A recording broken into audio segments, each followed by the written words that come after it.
Hello नमस्कार, welcome back to Gargi news India. मैं आस्था शर्मा। तो आइए आज की कुछ बड़ी खबरों के बारे में जानते हैं। लालू प्रसाद ने बिहार की जनता से किया बदलाव का आह्वान। उन्होंने कहा 20 साल बहुत हो गए। 2025 विधानसभा चुनाव में मतदान की शुरुआत के साथ ही लालू प्रसाद ने राज्य में नई नेतृत्व की जरूरत पर जोर दिया। सुबह 9 बजे तक मतदाता टर्नआउट 13.3% दर्ज किया गया। चुनाव के पहले चरण में सुबह 11 बजे तक 27.5% मतदान दर्ज। 121 सीटों पर वोटिंग तेज रफ्तार में जारी। पटना जिले में सबसे कम 23.71% मतदान। इस चरण में तेजस्वी यादव समेत कई बड़े नेता मैदान में। केंद्र ने सुप्रीम कोर्ट में कहा, मतदान का अधिकार और मतदान की स्वतंत्रता अलग बातें हैं। यह जवाब उस याचिका पर दिया गया जिसमें बिना मुकाबले हुए चुनावों को असंवैधानिक बताया गया है। की ओर से दूत COP30 लीडर समिट में करेंगे प्रतिनिधित्व। पर्यावरण मंत्री यादव बाद में होंगे शामिल। भारत विकसित देशों से पुराने वादे निभाने और अनुदान आधारित वित्तीय सहायता बढ़ाने की अपील करेगा। RI ने गुजरात के वलसाड जिले में अवैध फैक्ट्री पर छापा मारकर 22 करोड़ रुपए की अल्प्राजोलम जब्त की। 4 लोग गिरफ्तार हुए। जांच में खुलासा हुआ कि यह दवा तेलंगाना में ताड़ी में मिलाने के लिए भेजी जानी थी। भाजपा ने कहा, विदेशी ताकतें राहुल गांधी को मोहरे की तरह इस्तेमाल कर भारत की छवि धूमिल कर रही है। केंद्रीय मंत्री किरण रिजिजू ने कहा, देश का युवा प्रधानमंत्री मोदी के साथ है और ऐसे बेतुके आरोपों में नहीं फंसेगा। भारत के श्रम मंत्री ने पाकिस्तान द्वारा वैश्विक मंच का दुरुपयोग कर झूठ फैलाने की निंदा की। उन्होंने दोहा में पाकिस्तान के राष्ट्रपति आसिफ अली जरदारी के उस बयान का खंडन किया जिसमें भारत पर पानी को हथियार बनाने का आरोप लगाया गया था। 7 नवंबर से देश भर में वंदे मातरम के 150 वर्ष पूरे होने पर सामूहिक पाठ आयोजित करेगी। प्रधानमंत्री मोदी दिल्ली में होने वाले मुख्य समारोह में शामिल हो सकते हैं। देश भर के 150 प्रमुख स्थलों पर कार्यक्रम होंगे। श्रद्धालु अमरचंद ने बताया कि उन्हें अपने परिवार समेत पाकिस्तान में प्रवेश से रोक दिया गया।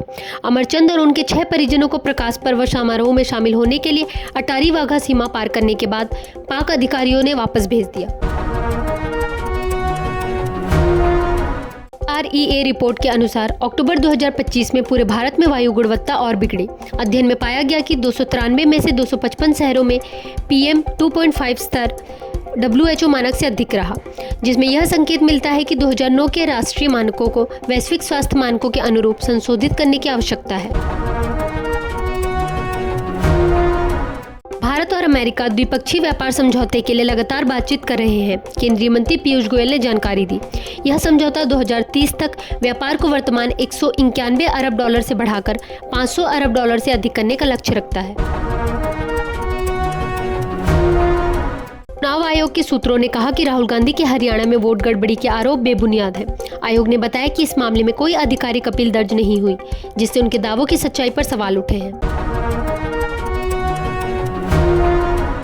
कांग्रेस अध्यक्ष अमरिंदर सिंह राजा वडिंग के खिलाफ बूटा सिंह पर कथित जातिगत टिप्पणी के मामले में मामला दर्ज किया गया। वडिंग ने बिना शर्त माफी मांगते हुए कहा कि बूटा सिंह उनके लिए पिता समान थे।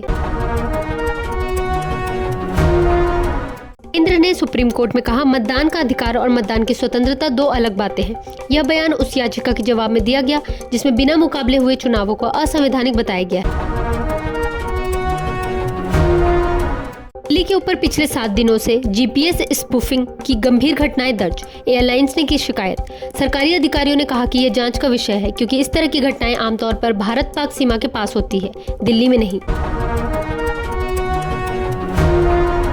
कांग्रेस ने NDA पर झूठे वादे करने और भागलपुर व सीमांचल के विकास की अनदेखी का आरोप लगाया। जयराम रमेश ने कहा, नीति आयोग की रिपोर्ट के अनुसार अररिया, पूर्णिया, किशनगंज और कटिहार के 45% से अधिक लोग अब भी बहुआयामी गरीबी से जूझ रहे हैं। अनिल अंबानी को 14 नवंबर को पूछताछ के लिए तलब किया है। यह मामला 7,500 करोड़ रुपए की संपत्तियों से जुड़े कथित बैंक धोखाधड़ी और मनी लॉन्ड्रिंग से संबंधित है।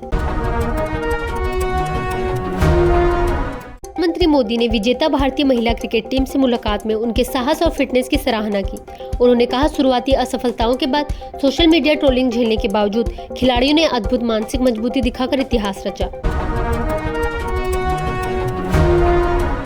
के उप मुख्यमंत्री विजय कुमार सिन्हा ने आरोप लगाया कि लखीसराय में आरजेडी समर्थकों ने उनके काफिले पर हमला किया। सिन्हा ने कहा, मेरे काफिले पर चप्पलें और गोबर फेंके गए, पत्थरबाजी भी हुई, लेकिन प्रशासन ने कोई कार्रवाई नहीं की।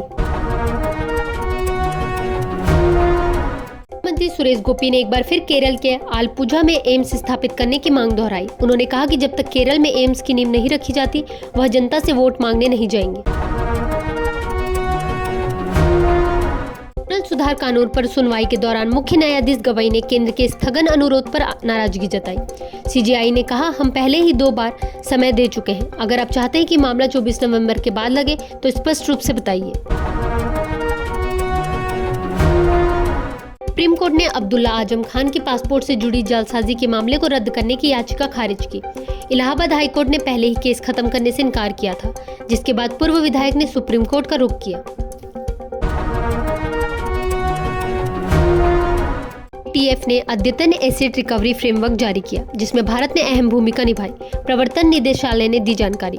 ईडी ने बताया कि यह दिशा निर्देश पिछले 3 दशकों में जब्ती और अंतर्राष्ट्रीय सहयोग पर हुए सबसे बड़े वैश्विक सुधारों में से एक है। गांधी ने एच फाइल जारी कर आरोप लगाया कि भाजपा ने चुनाव आयोग की मदद से 2024 हरियाणा विधानसभा चुनाव चुरा लिए। उन्होंने दावा किया कि राय विधानसभा सीट के 10 बूथों पर 22 मतदाताओं के लिए एक ही ब्राजीलियन मॉडल की फोटो इस्तेमाल की गई।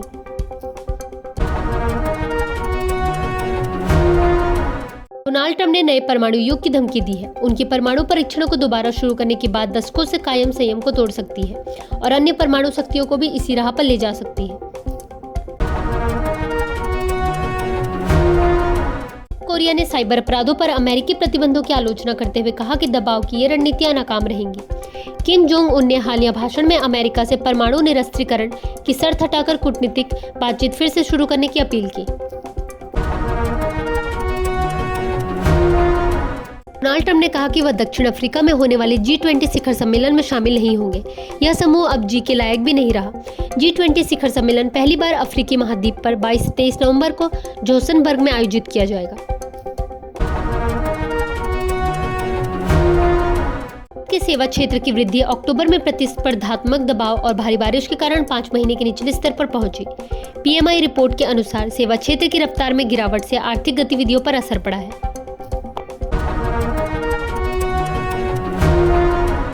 गांधी वाड्रा ने कहा कि अगर बिहार में निष्पक्ष और स्वतंत्र चुनाव हुए तो एनडीए सरकार उखड़ जाएगी।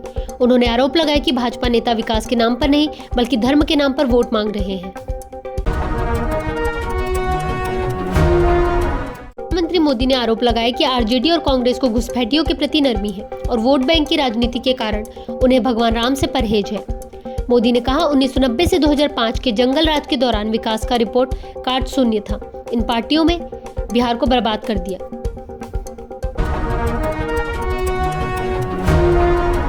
विधानसभा चुनाव 2025 के पहले चरण में 3.75 करोड़ मतदाता 1314 उम्मीदवारों की किस्मत का फैसला करेंगे। इस चरण में सबसे अधिक मतदाता संख्या दीघा और कुम्हरार विधानसभा क्षेत्रों में दर्ज की गई है।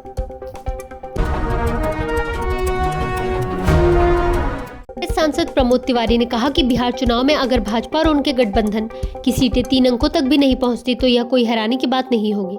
उन्होंने कहा कि नीतीश कुमार की कार्य क्षमता की कमी, जनता से दूरी और भाजपा द्वारा की गई अनदेखी के कारण उनकी सीटें घटेंगी।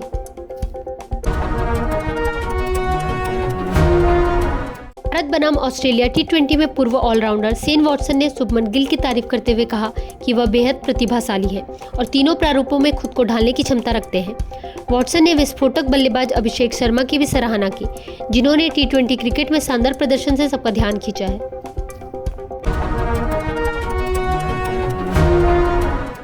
तो ये थी आज की कुछ खास खबरें। बने रहिए गार्गी न्यूज इंडिया के साथ। मैं आस्था शर्मा, धन्यवाद।